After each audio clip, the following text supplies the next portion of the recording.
Astrology. This is the birth chart for Ashanti. She's a Capricorn rising, Sun, Pluto in Libra,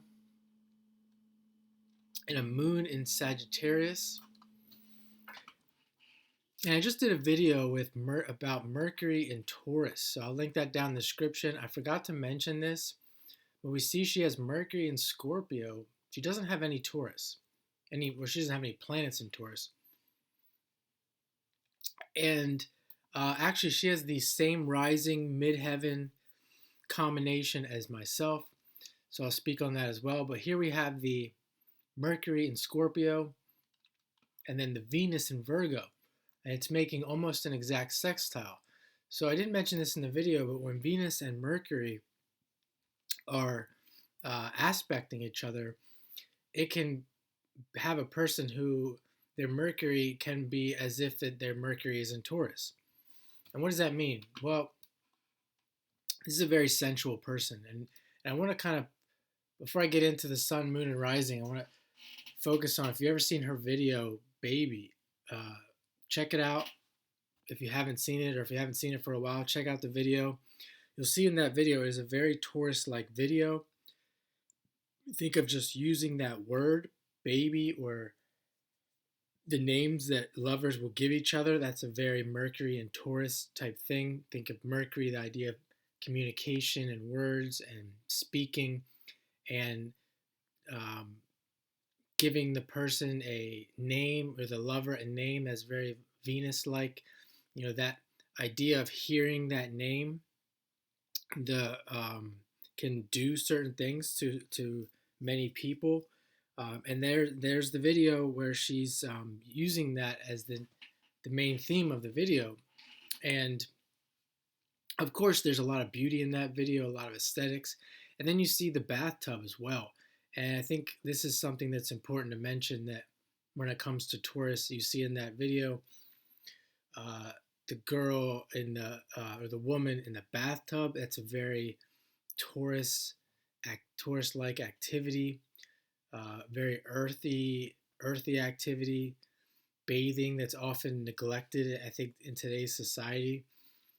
We're so much into quick lifestyles, showering, and you think of Taurus isn't quick. Taurus is slow and sensual. And there's many other themes in that video that give that Mercury Venus vibe that she has.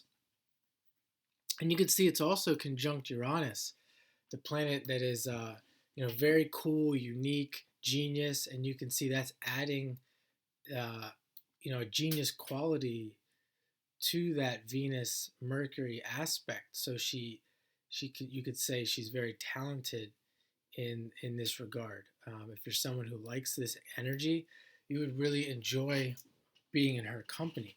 And of course, the music on top of it that she can sing to you.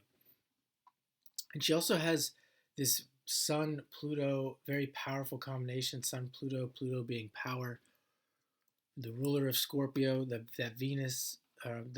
Mercury is in Scorpio, and the Sun in Libra, ruled by Venus. So more Venus here. It's in the 9th house, a very fortunate house. She could be a philosopher. Like if I spoke to her in this way, she'd probably love to hear it, even if she wasn't like a philosopher herself or astrologer herself. She would love to probably hear a person talk like this, with that Sun and Pluto in the 9th. And back to this Venus Mercury, it's also in what's called a mutual reception. And Venus is in its fall in Scorpio, and Mercury is ruler of Virgo. So that would be considered a very strong mutual reception. It's almost as if Mercury is also it's similar to a person who have Mercury in Scorpio, and a person would have Mercury in Virgo and Venus in Scorpio, which I don't talk about too much on my channel, which I will have to get more into in the future. It's kind of like a hidden, or like a secret in astrology, if you will, that you can see. Let's say a person has something like Venus, or let's say they have Mercury in Scorpio, and you think, well, that's not the greatest Mercury. But then if you look at that mutual reception, Venus in Virgo, where Mercury likes to be, is receiving that Mercury, which would definitely change the scenario there, or change the meaning. So she also has Moon in Sagittarius. I talked about being someone who's interested in philosophy or would like to enjoy this kind of talk. She could be a learner, someone who's interested in traveling, maybe religion. Could have been a religious person at some point in the life. And you see the moon there; it's conjunct Neptune, and even that Neptune Jupiter is making a square, a loose square. We see, I mentioned this often, the Jupiter Neptune with these famous people, and with her being a performer, a singer, uh, we see Neptune there in the 12th, conjunct the moon. It's aspecting the Mercury. It's uh, aspecting the sun exactly. You see, there's a sextile, exact sextile between Neptune and Sun, giving her very many opportunities in that regard of performance and singing. And it's also an aspect to a semi-sextile. I'm sorry, a sextile to that south node as well, where she's coming from. And it's making a trine to the north node where she's going. So that's a very fortunate aspect as well. If we wanted to predict what this person was going to be like after her birth, like what was her life going to be like, we could definitely have to associate Neptune with those predictions. Now we do have Moon and Mars in the 11th.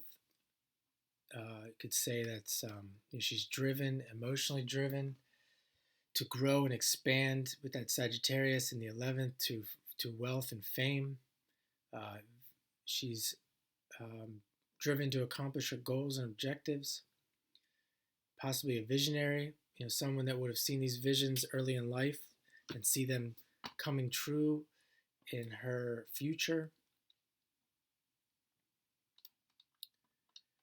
Now, I did do a video on Ashanti and Nelly and their composite, so you can check that out if you haven't seen it. I'm going to do their synastry as well, and there's very interesting synastry here between Nelly and Ashanti. I think Nelly has this same little stellium here between Mars, Uranus, and Mercury.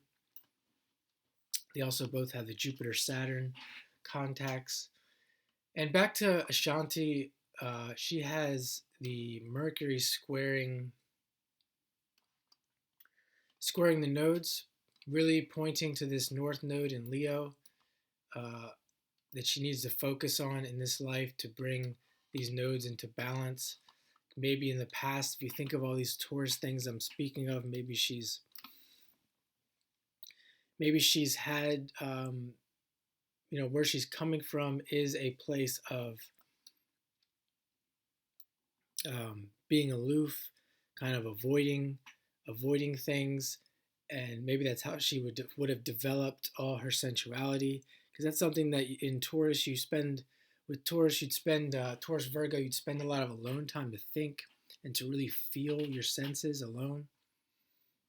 And she also may be coming from a place of trauma, and with all this Scorpio energy and this Venus and Virgo, these kind of can be troublesome aspects when it comes to love, like getting involved in, when you're that deep involved in love and it's that close and emotional, there can be emotional trauma when it comes to breakups and fighting and just deep emotional relationships. And you can see where she's coming from. The ruler of that Uranus is in Scorpio and being conjunct that Mars and Mercury. She would be learning about all these things.